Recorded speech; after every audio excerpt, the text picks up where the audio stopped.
What's up, y'all? Welcome on into 10 at 3. 10 at 3 time in Tennessee. How are you? Hope you're well. Hope you're having a good day out there. Hope you're having a happy Thanksgiving. Happy Thanksgiving to you and yours. If you're listening on Thursday, if you're not listening on Thursday or watching on Thursday, then I hope that you had a good Thanksgiving. I hope you were surrounded by the people you love, having good food, watching good football, watching good Thanksgiving Day, Macy's parades, which I'll say because I think it's on our network. It's on our network, isn't it, Maddie? It is. I wanted to make sure. I didn't want to, when you work for one network and then you work for another one, you want to make double sure every time. Hey, this is the right network, right? Like I'm pretty sure. So yes, it is. Got Maddie in with me today. Mad Dog's going to be with us for the Thursday and Friday episodes. Our ferocious pit bull of a digital creator, digital director that we have here at WBIR. We got a lot to get to today, and we're sort of multitasking today. I'm also hitting some of the buttons myself, which it's a recipe for disaster. It's a recipe for, do you know that, like the side dish at Thanksgiving, that it's someone that in the family that like you really don't trust, and you're like, hey, you can just do this one. They really want to help. The heart's in the right place, just not a good cook. And so you give them something very simple or something that like a lot of the family doesn't like to eat. And you say, you get that. That I'm that when it comes to hitting buttons. That's what I'm bringing to the table here for the producer skills. I'm used to cutting audio stuff. When you put video in the picture, hey now, that's a little different. But last I checked, this is a visual-based company, so I gotta work on those skills. Also, for those wondering who had in the pool, how many live episodes, or how many episodes will it take before Wes just gives up and puts a hat on? The answer was 9. If the over/under was 9.5, and you bet the under, congratulations, you won. You won. Woke up on Thursday morning. This is actually the first one we've done that's not live. We're recording it Thursday morning, which is why I said happy Thanksgiving, not just because you're watching on Thanksgiving, you're listening on Thanksgiving, because we're recording on Thanksgiving, but came in here for the morning, didn't want to have everybody work a little bit longer than they needed to over the holiday. So here we are. And we're going to get to some mailbag stuff over the next 2 episodes. Before we do that, just a quick discussion on Tennessee's basketball game last night. Did not go the way, obviously, that Tennessee wanted it to go. Still a good week. Still a good week for the Vols. Make no mistake about it. Still a good week. You beat the snot out of Rutgers. You get one of the best wins of this young college basketball season by knocking off Houston on a neutral floor. The kind of game that will move you up a seed line. A full seed line, probably, on Selection Sunday. And then think you're going to play for the title, but you're not because of the weird rules of that tournament out there in Vegas. You're in the third-place game, even though you beat the best team in the field and were undefeated. So they said they're going to work on redoing the field or redoing the format next season. I don't know if Tennessee is the reason for that, but one of the reasons for that. Certainly, in hindsight, could Tennessee have given Michigan a better game than Gonzaga did? Maybe. But Michigan is just beating the snot out of like almost everybody it's playing right now. So it's had a couple of rough games, but then this week in Vegas, Michigan still unbeaten, whooped up on Auburn, whooped up on Gonzaga. Kind of would have been fun to see Tennessee play that Michigan team. I'm not going to lie. But bottom line is Tennessee didn't, so it's in the third-place game. Playing Kansas, which is a great name, one of the best names in college basketball.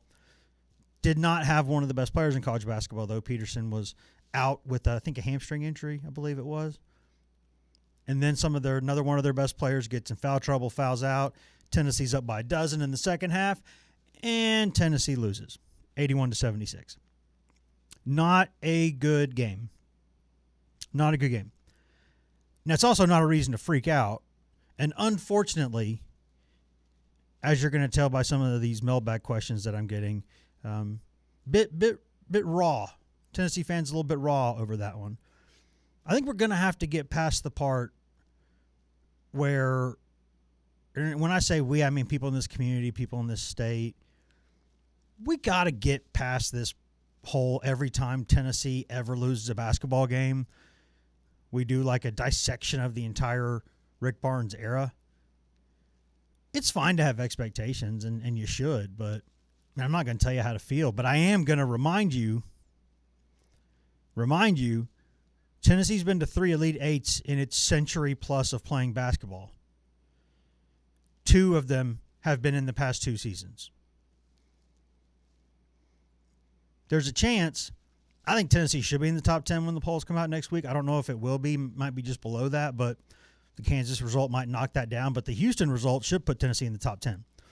So you're looking at another season where I think you're a top 10 basketball team. So can we not, every single time there's a Tennessee basketball loss, do this whole, oh, there's Rick Barnes being Rick Barnes again? What, you mean the best coach in program history? That guy? You mean that guy? Oh, he lost the game to Bill Self. Oh, he's terrible. Really? He beat Kelvin Sampson the day before. Beat the team that beat them for the Elite Eight in the Elite Eight to get to the Final Four last season and brought most of that team back. 3rd game in 3 days. They came up short. They played really bad basketball in the final 10 minutes, 12 minutes. It happens. Sometimes you miss shots. And sometimes you miss shots while some rando on the other team goes off. Elmarco Jackson, 2.9 point per game scorer, puts up a career high 17 points. And it's not like he's a freshman, he's a senior. He's a senior. He averages 2.9 points a game. He dropped 17 last night. Dude, what are you going to do? That's basketball. You remember when Skylar McBee hit that 3, beat Kansas about 1.5 miles or 2 miles away from here over at the artist formerly known as Thompson Bowling Arena, now Thompson Bowling Arena at Food City Center at whatever else it's called? Do you think Kansas got a little cross when a freshman walk-on from the Rutledge Rifle over there, Granger Ranger, put a 3 in their eye to beat them? Yeah, they're probably a little cross about that. Little walk-on guard from Rutledge hitting a 3 right in the eyeball. Yeah, they probably felt a certain type of way about that. And guess what? Last night, Tennessee, you kind of got McBeed. When you give a McBee, sometimes life gives you another McBee in return years later. It happens. And the go-ahead bucket comes from some 7-foot guy, a freshman, who never plays, but he's only in the game because they're in foul trouble. Their best player's not playing. Their other best player fouls out. So they're playing guys that don't normally play, and they're beating you. Yeah, that sucks. It does. But you know what? That's basketball. I can think of a lot of games where things like that happen. And do we have to? We can sit here objectively, and these are things that we talked about. Even yesterday, when we were talking about how good this Tennessee basketball team is. That's all still true. The fact remains, it's not a perfect team. It never was. There are going to be losses. This was, you go to the Players era, you smash Rutgers, you beat Houston, just a legit natty contender, and then you blow a 12-point lead and lose to Kansas. Overall, good week. Not a great week, but a good week. And I think I never tell people what to think. I don't want to tell people what to think. I tell you what I think. I'll tell you what I think. And then you can think what you think. And that's the beauty of this, is that I can think what I think, and Mad Dog can think what she thinks over there, and you listening or watching this can think what you want to think. I don't have the ability. I'm not smart enough. I'm not manipulative enough to tell you what to think. And even if I could, I don't want to. But I'll tell you what I think. And I think we got to stop doing this.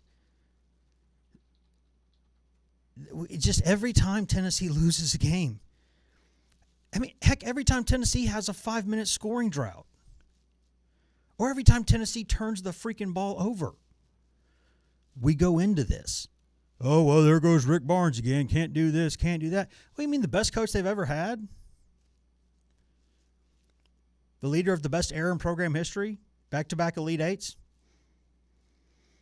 Lost 2 years in a row to a team that came an eyelash away from a natty? Back in the top 10 this season? Gonna be? I just...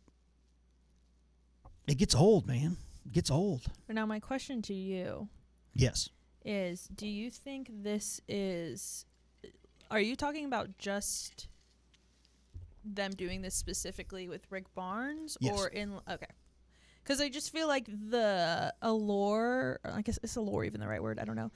Part of the fun of being a Vols fan...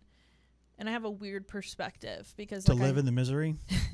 Well, I have a weird perspective because, as I've said before, I'm a NFL girl, but I watch the Vols. I'm a Jacksonville Jaguars fan. I'm wearing a sweater today, which, like, there's, like, 3 of us on this earth. But also... Duval. But also, I will argue we have a really good chant. But also, my husband is a diehard Steelers fan. And I see so many similarities between the Steelers fan base and the Vols fan base. And it's that overall, and maybe because I have the perspective of being a Jacksonville Jaguars fan, so, like, we have nothing go. Okay, I lied. We have some things now going for us. Yeah, but got a few things now. But it's been misery and actually, like, being a bad team for so long that even... I mean, I was there, it was 3 years ago now, when Trevor Lawrence came back against Justin Herbert, 27-0. And that is etched into my memory forever. Because that's probably the best night we're ever going to have as Jacksonville Jaguar fans. Not to make this podcast about that. that was but, like, that no, is... that's fine. Make it about like, that. But the Steelers and the Vols have moments like that at least once... I feel like a couple times this season where it's, I mean, maybe not that drastic of a comeback, but a good, feel good, like seeing Florida, us play Florida and kicking butt. Like, I just feel like, but then you're right. It's the same thing even with football. If people are, one bad thing goes, it's, Heupel needs to leave. You know what I mean? Yeah. I think that's part of it, though. It's like, it's the ups and the downs. You still have just... I don't know. I guess No, it's good. It's good to have emotions. You don't want to be a robot.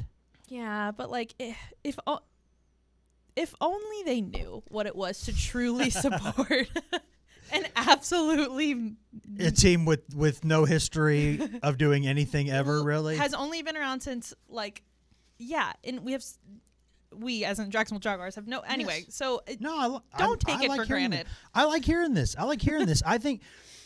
I think part of it, I've always said this, I think part of the reason, and I think I've covered Tennessee and lived here long enough to have a pretty good understanding of this. And I don't speak for the community. I don't speak for the state. I don't even speak for my own house.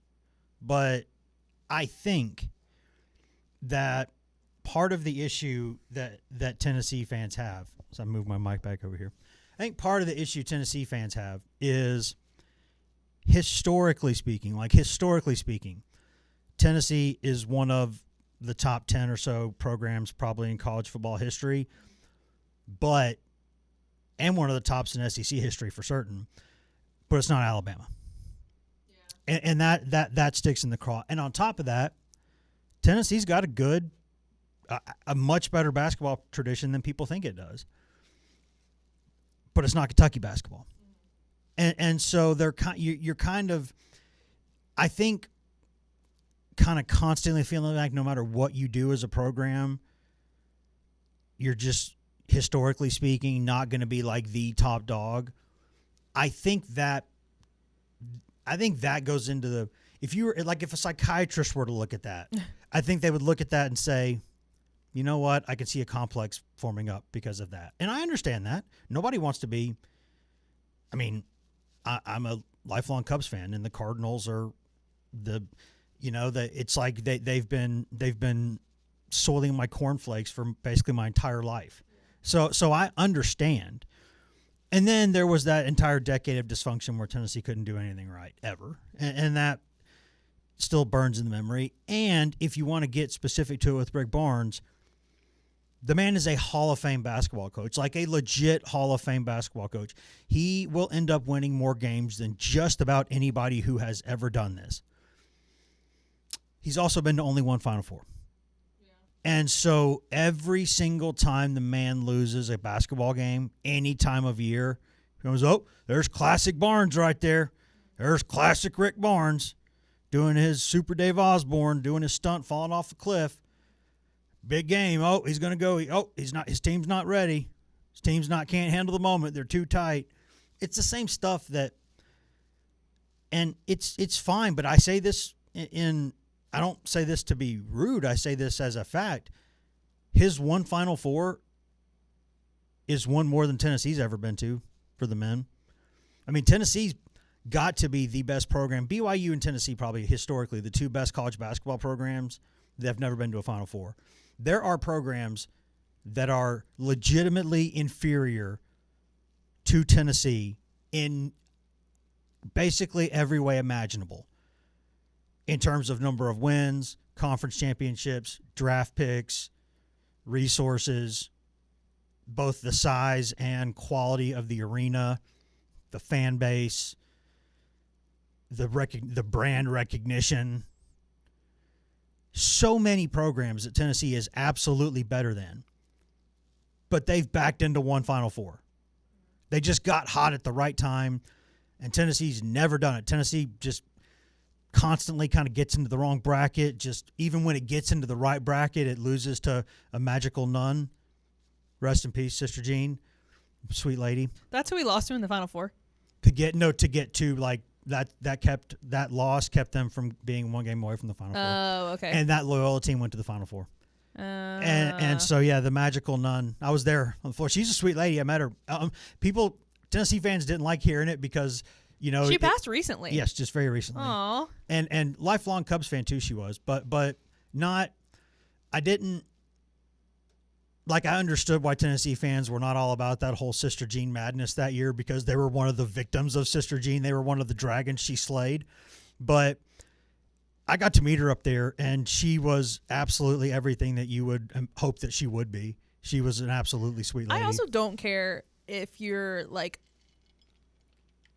I don't care how pissed off Tennessee fans are about that because, like, she was waiting for that. And it's not a guarantee, by the way, that I'm going to like nuns because I, went to Catholic schools growing up, and I've had many a nuns yell at me, and one rapped me on the knuckles, and one shut a book on my fingers, okay? I have been popped by nuns. Was she actually a nun? Like, with Sister Jean? Oh, yeah. Oh, yeah, actually a nun. And lived to be like, whatever the juice she was on, she made it well into triple digits. I think 106, 103, something like that. Like I'm doing actual Googling to see. She made it decades longer than I'll be on this earth. I guarantee you that. Sister 103, is that what she was? I'm guessing. 106. 106. Wow, I was right the first time. Dang yeah, it. she deserved. Yes. She was born in 1919 and died in 2025. That reminds me of a quick story. Julio Franco, former Major League Baseball player, played a long time. Also swung the heaviest bat that I've ever seen. It was like a telephone pole. It's like he put a handle on a telephone pole and swung it. I picked it up one time, and it was the most unbelievably heavy bat I've ever. It's like, you swing this, dude? Really? He and Alfonso Soriano both had the heaviest bats I've ever picked up. But it was during the steroid era, and Julio had a really long career. So people started asking, wait a minute, how are you getting better with age? Dude, something's up here. And Julio had one of the greatest quotes I've ever heard. When they asked him about steroids, he said, the only juice I'm on is the juice of Jesus of Nazareth. And that's what Sister Jean was on. And by golly, it got her 106 years on this earth. Good for her. But my point, the whole thing was, there are understandable reasons why you question whether Rick Barnes will ever get to a Final Four. Everyone knows that that's a possibility. He's had so many first-round draft picks and had so many good teams, so many conference championships, and he's only gotten to one. Okay, listen, like that's a real concern. Of course it is. Now, everybody at the sport at this point wants him to because he's basically everybody's favorite uncle at this point. Like, you ask just about any coach in the country, they say, you ask any coach in the country just about, who do you want to win a national championship? They would first say themselves, right? If you asked them second, they would either say, well, do they have a cousin or brother or former assistant coach? Are they very personally close with another coach? Or their alma mater? That might be their number two. But Rick Barnes would be no lower than third, basically, on the list for anybody that you asked in the business right now. Who do you want to get to a Final Four and win a natty if it's not you? He's one of the first names anybody would mention. The man is beloved in the game. I've seen this dude walk into rooms all over this country. Every arena he goes to, he legitimately knows somebody. Multiple people on like a first name basis. Dude gets hugged more than everybody but Santa Claus, I think. It's really. And so, yeah, I mean, are there concerns that he might not get back to another Final Four? Yes. Does that mean this is not the most successful stint in Tennessee basketball history? No, it doesn't mean that. Does it mean that you need to go overboard every time Tennessee loses a game or has a bad moment? Hey, that's up to you. I'm not going to tell you how to fan. But I can tell you what it looks like, and it looks ridiculous. It does. And it's not just like, it's still a vocal minority, but it's not so vocal that it's not such a minority that it's on the fringes. There's still a little bit too much of it, I think, that I see around. And it's just unfortunate because it doesn't need to be there. But anyways, Tennessee needs to play better than it did in the final 12 minutes of that game. Tennessee's got to find alternative ways to get to the bucket when those shots aren't falling. You want your dogs taking the main shots, and I like that Gillespie tried to put it on himself to make some shots down the stretch. He made a couple of them, but missed some. He just wasn't having a great day. As much depth as Tennessee has, and it has more depth than just about anybody, Gillespie had played a lot of minutes, and I think probably down the stretch, he probably got a little bit fatigued there. I think he played, 30 and then 38 or something, and then again 36, 37, 38. So that's a lot in 3 days. So I could imagine he was a little bit worn down. He probably wouldn't admit it because he's a dog, but I think he got a little bit tired there. And Amen had a pretty solid game, just missed a couple shots late. I mean, they didn't just sit there and take it. Like they were fighting. They just couldn't. Basketball is something where occasionally you get cold. The other team figures something out. They got their go-ahead bucket, their final go-ahead bucket, came from a 7-foot freshman center who, never plays. Never plays. He's a good player. He's a good prospect, and he's going to be a good player. Nobody gets to Kansas by accident. Kansas is one of the best programs in the history of the sport. Bill Self's one of the best coaches in the history of the sport. If you're there, especially on scholarship, you can play ball. But he's a freshman, and they got other guys normally, and that's the reason why he doesn't play a lot. But he sure looked good then. There's a big bucket there on the inside. And hey, it's a good week. Not a great week, but it's a good week. It's fine. It's not. Listen, they go to Syracuse on Tuesday of next week, and that's going to be a tough game. Syracuse looked pretty good from what I saw during the week out there in Vegas. That's a good, solid basketball team. They don't shoot free throws worth a flip, it doesn't look like, but they do a lot of other things really well. And you go up to, I think it's called the something wireless dome now. It's the Carrier Dome. I mean, it's always the Carrier Dome to me, but that's always an interesting place to go play basketball. We know Syracuse is one of the best names in the sport, one of the best fan bases in the sport. So that's a fun game. That's a good test for Tennessee to go on the road. And then you get a little bit of a break. You go to Nashville. Then you turn around just a few days after that. A few days later, next Saturday, play Illinois and Nashville. That's a good basketball team. That's a ranked team. That's a good game. And then there's a bit of a break. You come home, you get ready for Louisville, which also looks like a really good basketball team. It has a couple of really good college players and at least one potential lottery pick. So, and I think is ranked 6th in the country right now, if I'm not mistaken. So that to me, it's not the defining stretch of the season because you go through conference play and then the postseason is obviously what matters. But Tennessee stack up, win 2 of those next 3. Then you got that win and Houston. That's a pretty good non-conference resume. That's a pretty solid non-conference resume. That would help you probably with a seed line or 2 when it comes to Selection Sunday. That would help you probably, depending on how things go. If Tennessee wins 2 of these next 3, I could see Tennessee getting a higher seed than a team that even has a better record in the league than Tennessee does. That's how important those non-conference games are. If you have a good non-conference stretch, because that's what they're basing the tournament on a lot of times. It's what you did in conference, but sometimes it's hard to judge. Like conference schedules are not even. They're not. What it comes down to, who did you beat, who did you lose to, and where did you beat or lose to them? And games on neutral floors mean something. So you beat you beat Houston on a neutral floor. That looks good. Beat Illinois on a neutral floor. That looks good. Go to Syracuse and win. That looks pretty solid. Because Tennessee is usually going to serve at home. I mean, Louisville could come to Tennessee and win. Louisville's good enough to do that. So are some of the teams in the SEC. But we know Tennessee's not going to lose very often at its little Riverside fortress. We know that's not – you don't go in there in front of 22K and beat Tennessee very often. So, again, I understand why – there's some frustration there. I do. But come on. It was a solid week. It was a good week. Definitely was not a bad week. But they do need to play a little bit better. They need to hopefully JP Estrela's doing all right. He just kind of landed wrong. At first I thought he'd been stepped on accidentally. But really, as a couple of very nice people on social media very quickly reminded me, he'd actually been he just landed awkwardly.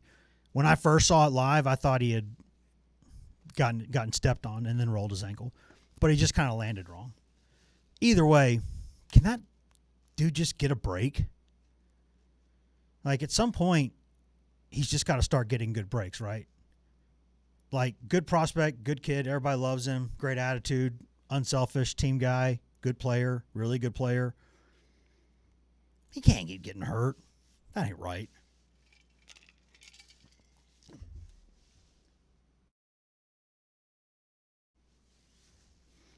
Does that sound right to you, Maddie? Does that sound fair to you? I'll be honest with you, do not follow Vols basketball at all. But I know who you're talking about. about. So are you saying he got hurt last season, right? Yes, and missed was the out whole season. the whole season, and then he had a scary knee bruise, right, or a bone bruise? Yes, bone bruise in the knee. It just came back from it. He landed awkwardly. Yeah, that sucks. With his ankle. That sucks. I think he'll be all right, but and this is the time of year where you can rest guys if you need to. How old is he? He's a third-year sophomore. So he's got time, but he's also just a big-time prospect and a guy who everybody loves and a guy who could be a big difference for Tennessee. Tennessee maybe gets to the Final Four last season if he's able to play. That's how much of a difference I think he could make. So it's big to miss him, but hopefully that's not a huge, serious thing. We'll see. I think he's all right, but he got a little dinged up. Mo Abraham got a little dinged up last night, but he came back in the game, so he's doing all right. Just a little hitch in the giddy up there. Everybody else looked okay, I think. Just didn't play their best game. It's basketball. It happens. You want to try to find a way to win those games when you're not playing anywhere near your best, but not the end of the world. Maddie, I do have a question you will have an answer for, though. We normally start these things right at 3:00, Mm-hmm. so I know exactly how long we've been. Mm-hmm. How many more minutes do you think we have here? That's gonna determine where we go next on this. So we've been recording for 31 minutes. Okay, good. Okay, good. Then I'll get in. I'll start getting into some of the mailbag then. If it was like 10 minutes or 15 minutes, I said, nah, we'll just keep talking about basketball for a minute. We'll talk about Vanderbilt, Tennessee football, which, by the way, we had plenty of talk on that all week long, and we'll have more. So if you want to go back to the previous episodes, all of them should have that covered there, I would hope. So it's a big game, though. It's the biggest game, arguably the biggest game in Vanderbilt's entire football history. Vandy has a chance to win 10 games for the first time in program history, which is funny because as this season has gone along, watching some of these social media kind of flame wars are kind of funny. These troll wars. And earlier, Vandy being ranked higher than Tennessee has got Vandy fans being a little bit more aggressive than normal, you could say. Understandably. Well, if they win this, surely, if Vandy wins, surely they'll go into the playoffs. If they win, they still need a little bit of help. There's like 3 other games. And if there's an upset in any of those 3 games, then I think they'd get in. Because what are they now, 17 or something? 14. Oh, and we're 17? 19. Oh. Close, though. Yeah. And so I don't think Tennessee can get in. But I do think that if Vandy beats Tennessee and then, there's one other upset that happens, there's also part of me that thinks if the committee could find a way to squeeze Vanderbilt in there, they might do it because it'll may never happen again. Yeah. So it's like, Do they have that rule still? I'm sorry. No. Pardon my ignorance on this. Do they have that rule still where it's only so many from a select conference? No, not now. Oh, okay. But they had that last year, and that is what, They used to say no more, it was unofficial, no more than X per or whatever conference. But that's why Alabama didn't get in? Well, no, they just... Last year? They don't claim that it's a rule, but occasionally they just don't want to do it. Oh, okay. I gotcha. But the SEC and Big Ten are so powerful and large now that it doesn't matter. They'll put the entire leagues in there if they want to. I mean, if everybody they can. But I think it's been interesting to watch, Vandy fans get a little confidence. It's been fun to see. And I think it's, like I said yesterday or Wednesday, I think it's legitimately hilarious that the most outspoken, polarizing football player in America is the quarterback at Vanderbilt University. I think it's hilarious. Talk about putting yourself out there and then running the risk of being one of the biggest jokes ever if you don't win enough, or calling your shot in a way that, more boldly than anybody's ever called a shot, and then throw it back in their faces. Yeah. So to me, either way, that's exciting. That's fun. It's different. And so I was going to say controversial here. I think it's hilarious when quarterbacks are obnoxiously cocky. I think it's so funny. Because normally they try their hardest not to be. I know. And people who just throw that out the window, yeah. Sorry, I'm cheering for Shedeur Sanders. If you're good and you let people know you're good and then you produce and you back it up, good for you. That's my opinion. I think, hey, say what you want. Say what you want, do what you want. Just go back it up. And if you don't, then just know. Then you're going to get trolled. Yeah. You might want to hide your social media and just don't go near a phone for a year. But if you're going to do it, do it. And some of these guys, the way they're wired, they're so oblivious anyway that if you talk back to them and rub it in their face, they don't really care. So some of them do. Some of them are have that really hard shell because they're pretty soft on the inside. But I don't know Pavia well enough to know how he is. So I'm not going to speculate there. But I think it's legitimately hilarious. And so what's happening now is for the past couple months, Vandy fans, when they've been a little bit ranked higher than Tennessee, that they've thoroughly enjoyed it. And because they've spent an entire lifetime of usually being disappointed. And so they're like, what? Wait. We can go talk some stuff now? Oh, we're going to go do that. We're going to go do that. And when they do that, there have been several Tennessee fans to respond to them with one of the most hilarious, vicious takedown replies I've ever heard. And I can't credit any one person for it because it's been like a common thing people are now replying to Vandy fans with. And Tennessee fans have said, we've had more 10-win seasons in the past year than you have in your entire history. Which is a pretty sick burn. If I'm being honest, we have more wins, more 10-win seasons in the past year than you have in your entire history. That if that's not a big brother just taking a hammer and banging little brother into the ground, I don't know what is. That's the definition of big brother putting his head on top of little brother's head and little brother's swinging and can't reach him when he's punching. That's what that is. It's legitimately funny. Objectively funny. I think even if you were just to watch that, you'd be like, oh, I feel bad for the little guy, but that's kind of funny. This is kind of rude, but whenever I think of Vandy, I always feel like me and my husband are kind of like, oh, what teams are in the SEC? And Vandy you forget. Is always the team that like, no, there's one more. What do we think? And like for us, I feel like it's easy to remember Vandy because Nashville, you know, I'm from Nashville. Yeah. But for others, I know that Vandy is the team that is that, and I would say Mississippi State. Yeah. Yep.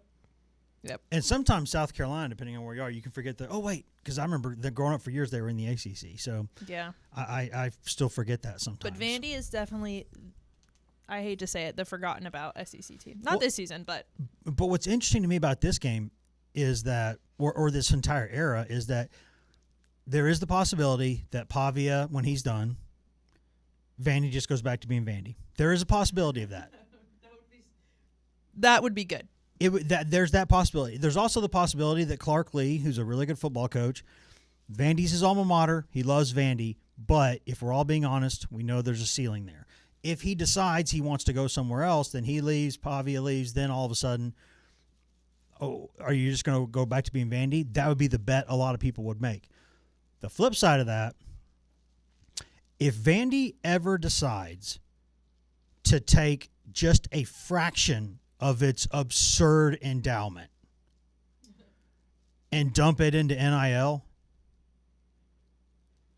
and dump it into collectives, Vandy can straight up buy a roster better than just about anyone can buy if they want to. If they want to. Like, there's a lot of, and I've heard people say this before, people around the league, not just in Tennessee, like, Tennessee has a fair amount of, like, millionaire donors, but Tennessee has more billionaire donors than just about anybody else in the league.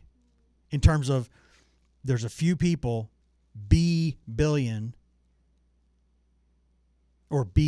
companies that dump money into Tennessee. And so, like, Tennessee's fine. Tennessee had a really, the endowment for the university is not that large. It's fine, but it's not large. And the Athletic Reserves Fund has occasionally gotten low. At least it was about 10 years ago, 5 years ago. Maybe not 5, maybe 10 years ago. But when Tennessee wants to pay for something, it's paid for. Like, they go to a couple daddy Warbucks, mommy Warbucks, and they get it paid for. That they can go get it. They can go get it. I used to work at a restaurant in Nashville in Hillsborough Village, which is literally right. Yeah. Walkable. Vandy was right across the street. Yeah. But I worked in the summer, so there weren't students there at the time. But obviously, it's connected to the best hospital in Tennessee. So yes, people who work there and make a lot of money. Mm-hmm. And I got amazing tips. I had a very good summer. Yeah, I would think so. I would think so. Working there. Shout out to Vandy. Yeah. It's fun because the other side of Mad Dog, when she's not being vicious, is she's very nice. It runs hot and cold. It depends on what time you're getting what. But depends on how stressed I am. There you go. It's Thanksgiving. I'm chill. Everybody's chill today. It's a relaxed fit edition of the show. I think, but if Vandy ever wanted to get serious about this, now what Vandy can't do is have like a huge stadium because it just doesn't have that many fans. But what it can do is what it's doing, which is take its small stadium and make it really nice.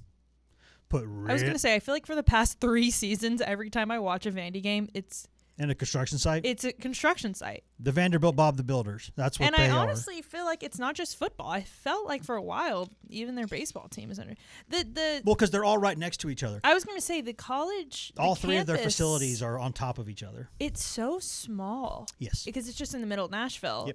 But No it's room. incredibly small. Yes.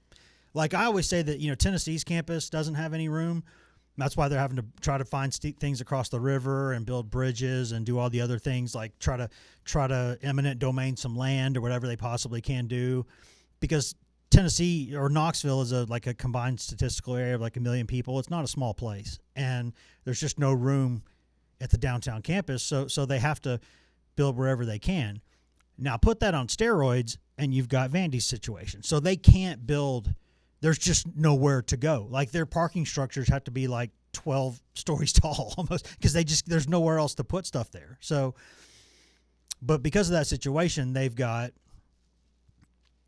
they don't have a ton of fans relative to the rest of the league, especially. They just don't. And that's not like a knock. That's just, it's a small school in the league. It is in a state that is orange. Like it's just, they're not the team with a ton of fans. But what they can do is make it really nice, and that's what they're doing with that football stadium. But what they also can do, if you want to get into like a per capita, per graduate financial situation, like a per capita income for graduates, Vandy can wipe the floor with just about anybody outside the Ivy League. So, and maybe some even in the Ivy League in some situations, maybe the lower part of that. So yeah, I mean it's an unbelievable school, and they got money. If they get success, and they start to see this as something that looks good for the university, well, now you can recruit to that city. You can convince parents that school is a good place to send their children. Like it's not hard to see a world where Vandy could take some momentum here and start building something. If it gets to the playoff, maybe things, it's not like it becomes a juggernaut. That's not going to happen, but it can be a factor. It absolutely can be a factor. And if you're Tennessee, you just want to do everything you can to avoid that. Just kind of, there's not a nice way to put this, but take care of this thing in the cradle before it gets bigger. If you're Tennessee. That's a very crude way of saying what Tennessee needs to do here, but you get the point. Like Tennessee needs to, it's not the end of the world if Vandy comes here and wins, but if Vandy does come to Tennessee and win, if it comes to Knoxville and wins, and if it starts to recruit at a higher level, and if it starts to become more of a factor, I objectively would not have a problem with that, because I love in-state rivalries that mean something. I love it. Like, how fun is Tennessee Vandy baseball? Because it means something. So, sitting here covering it, bring it on. I think that'd be great. I think rising tides ultimately lift all boats. I think if your enemy is strong, then you're pushing yourself to be stronger. And you're pushing yourself to be the best you can. You should, anyway.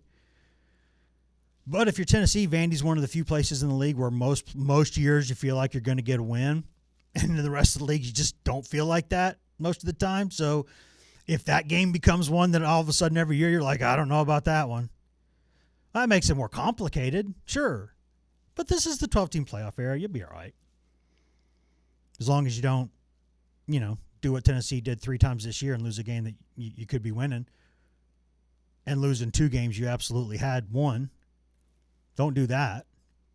But there's a lot of reasons why you want to go ahead and take care of business here.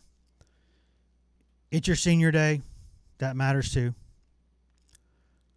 But if you're Tennessee, you just can't. You just don't want to let this happen.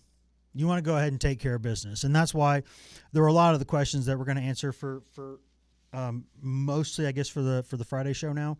But there's a lot of, you just don't want to let this thing get going. You don't want to let Vandy get going even more than it has, because you know what? They're in Nashville. Things can get trendy in Nashville. Some celebrity fans can start popping up. They'll get some good clips out of this, some good vibes, good content. You just don't. The average run-of-the-mill, everyday Tennessee resident always has been and always will be Tennessee fans. There is a chunk in Shelby County that's Memphis Tiger. And it's probably, 50-50 in that county. But then you've also got Ole Miss and Miss State and Bama. Memphis is a melting pot, right? Memphis has always been. There are so many places in the SEC closer to Knoxville than Memphis is. Now, Tennessee gets a lot of players from Memphis, and there's a ton of Tennessee grads in Memphis. Obviously, it's a state school. But Memphis has always been a battleground. And then you've got, the other 93 counties in this state, and they're orange. And that, I think, is it 94 counties? I think there's 94 counties in Tennessee. I'm going to feel really dumb if I just made that up. I can Google it. But bottom line, one county is 50-50. The others are orange to some degree or another. Some of them are almost all orange. 95 counties. I was one away. Feels like 95. It felt like 94 to me. Maybe I'm just whatever the smallest county is. I disrespected you. I'm sorry. Whatever. I don't know. Some of the ones I forget about. Like, there's a Van Buren County, really? I forget these things. But I think that's never going to change. Tennessee's always going to be the program in the state. And it's good. I think it's good for the state when Memphis gets going. I think it's good for the state when Vandy gets going. You know, Middle gets some stuff here and there. I think that's good. I think these things are good. But this is just a state that is Tennessee orange. Like, people say all the time, like, I wish there were more than two parties in this country, really. And there are technically, but really not. There's two. And in football, or in athletics in this state, there's really one, and it's Tennessee. And that's just kind of the way that it is and the way it probably always will be. But Vandy could get something going here and be a bit of gum in your shoe, a rock in your shoe, you know, just something that's just kind of there and causing you problems and occasionally beating you. And you don't want that, because Vandy is one of those schools that, especially in football, could quickly become like everyone's darling, because the nation's just used to watching Vandy lose at most things all the time, except for occasionally men's basketball and occasionally in women's bowling. I did tell Zach that if Vandy gets into the playoffs, I'm going to cheer for them. You are causing yourself. I got your back, Mad Dog, but you're gonna. I'm sorry. No, I would do like. Do you know us... what these people do? Do you know what Vol Twitter is capable of, ma'am? I do understand and want us to beat them, but at the end of the day, when my teams are done for and they're out, I then cheer for the underdog.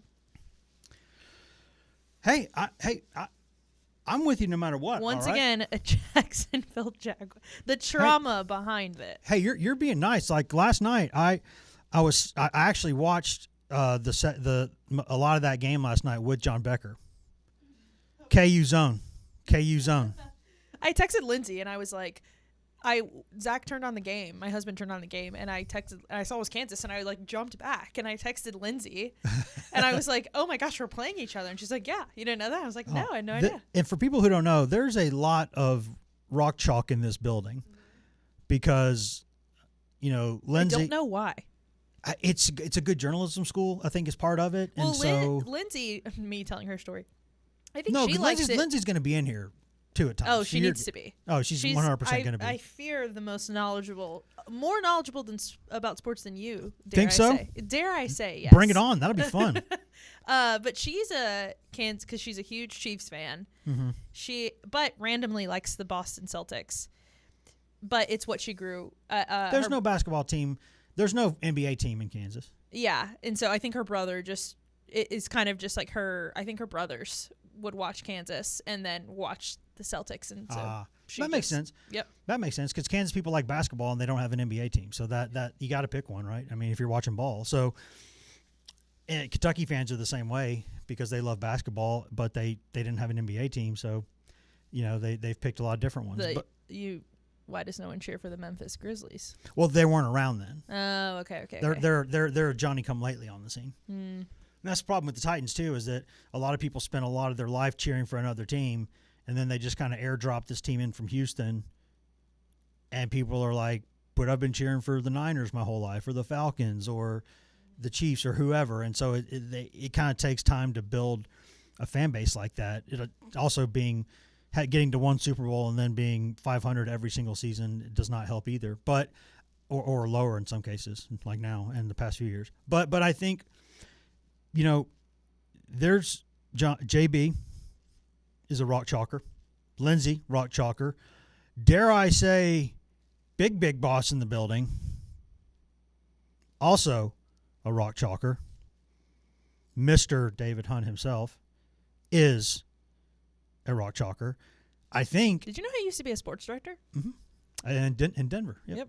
Crazy lore. That was part when I was doing the stuff about talking to people about coming over here. Had a couple meetings with him, and that was brought up. Yep. So, big sports guy. Big sports guy. He's a big Rockies guy, big KU guy, and now he says he's a big Tennessee and KU guy. But I know where he went to school, sir. I know where you went to school, sir. I know your diploma.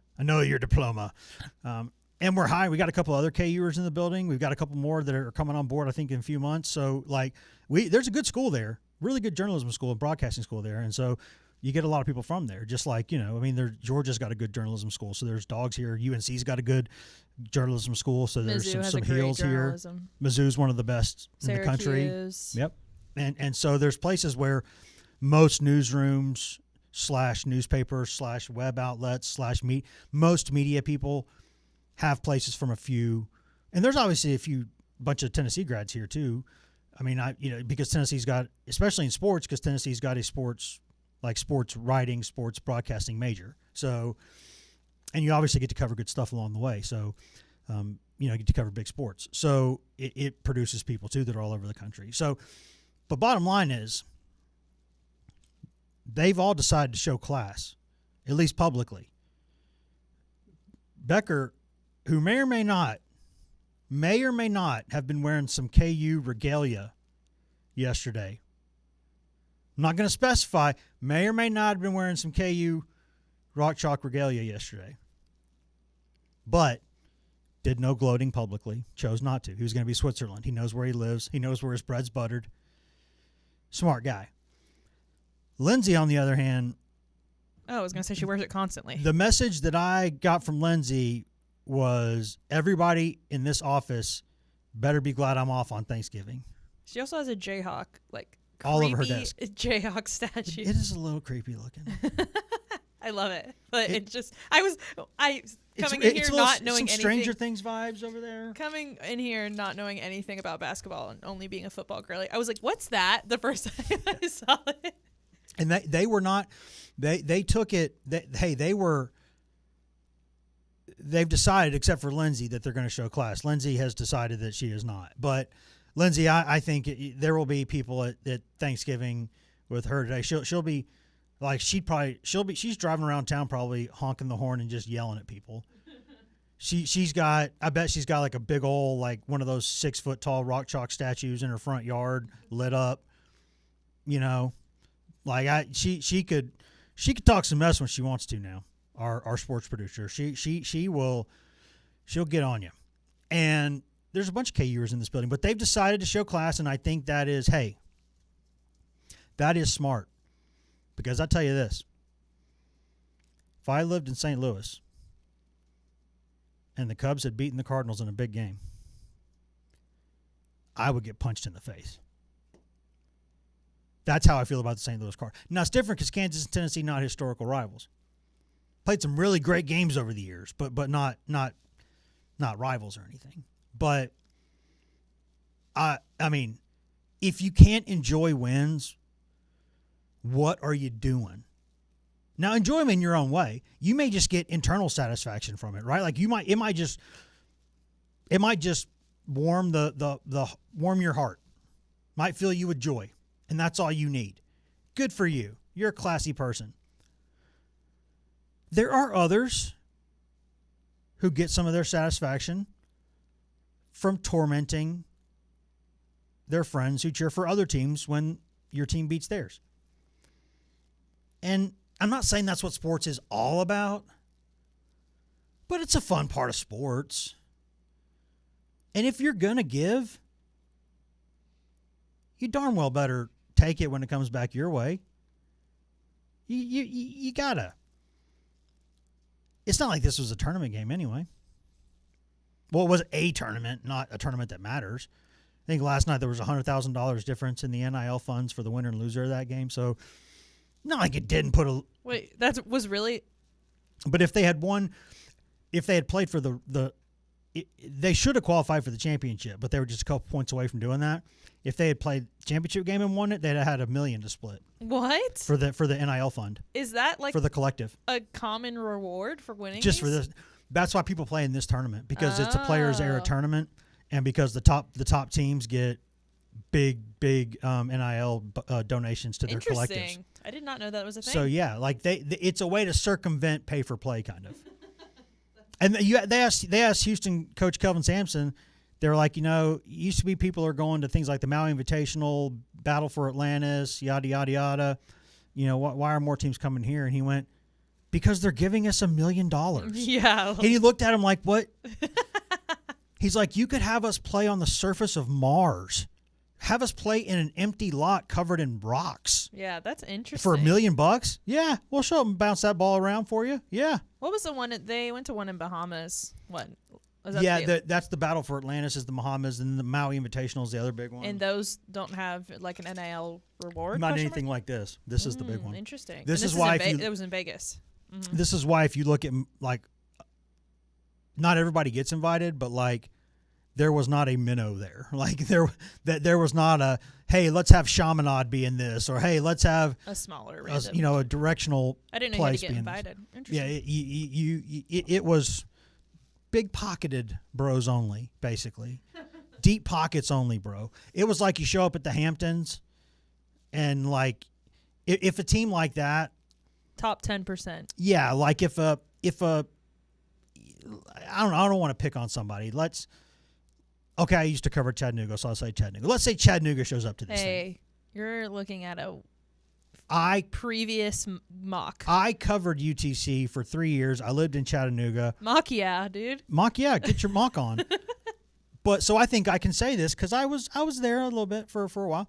If Chattanooga showed up, that would be like me rolling up to the Hamptons in July.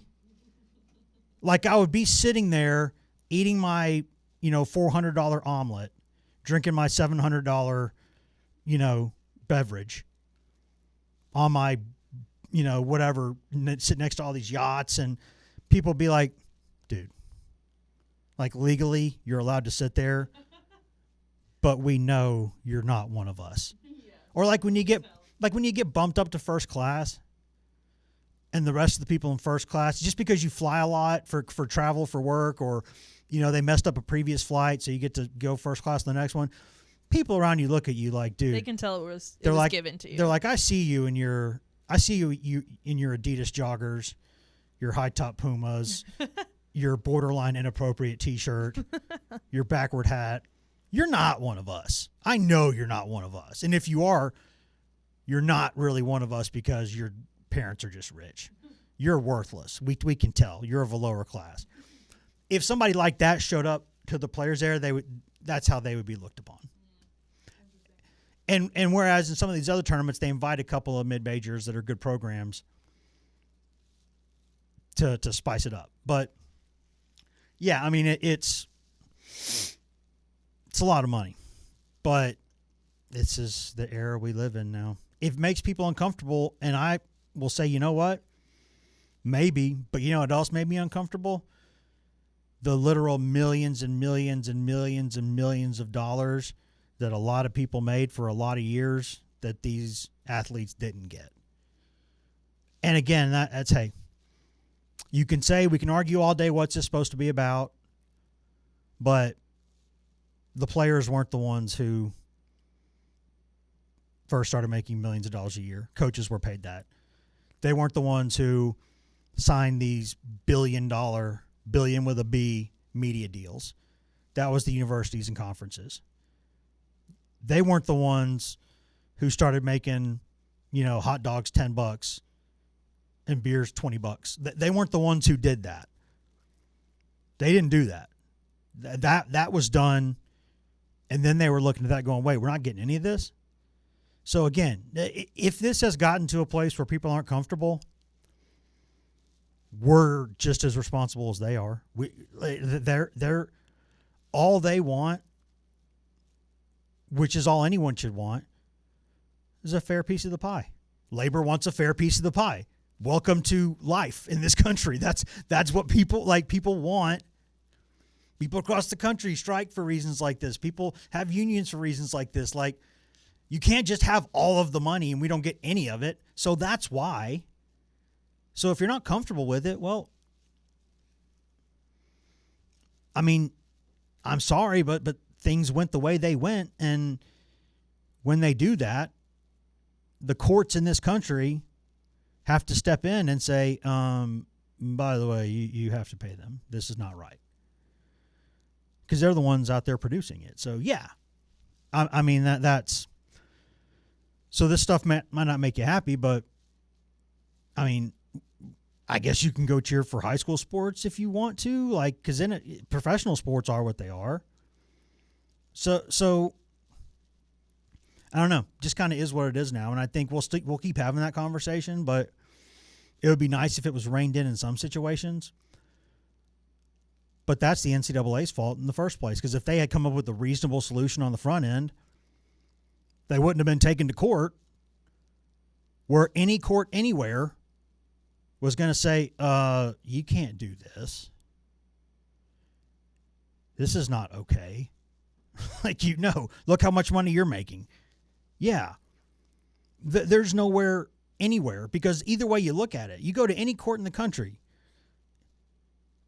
I mean, a conservative judge is going to say free market. A more progressive judge would say take care of labor. Either way, the result is the same, which is if the NCAA gets taken to court, the NCAA loses. So if they had come up with a better deal on the front end and been reasonable about this when they were asked to be reasonable, this would not have happened. Not to this level. This could have been managed. You could have had more stipends, and you could have done this, at least for a while. Where things are now is where they were going to get eventually anyway. But they could have drastically slowed the pace to get here. And now what they've done is there's a situation where the restrictor plate is completely off. No governors anywhere. And this thing can just go, for the most part, you can do whatever you want. Because there's a loophole even around most of the rules. So, yeah, I'd like to see this kind of get tucked in some ways. I think that'd make everybody a little more comfortable. But, I mean, I don't know how you do that. We see what happens when they go to court. They get it handed to them. That's kind of where things are now. So I don't know. But anyways, yes, they go to the Players Era, they get money. And they get good money. They get really, really, really good money. We got about, 10 minutes left, 5 minutes left? What we got here, Meg? I'm going to be honest, we're at an hour and 5 minutes now. Well, then we're going to get out of here, and then we're going to take a quick break. I'm going to refill my, hey, it's not bourbon mug, wink, wink, and we will come back. It's really not. And we'll come back in about 23 hours and have a full mailbag edition for a Black Friday. A full mailbag edition for a Black Friday. No preface required, no anything. We'll just say what's up, and then we'll get right into your questions. So look for that here in about 23 hours.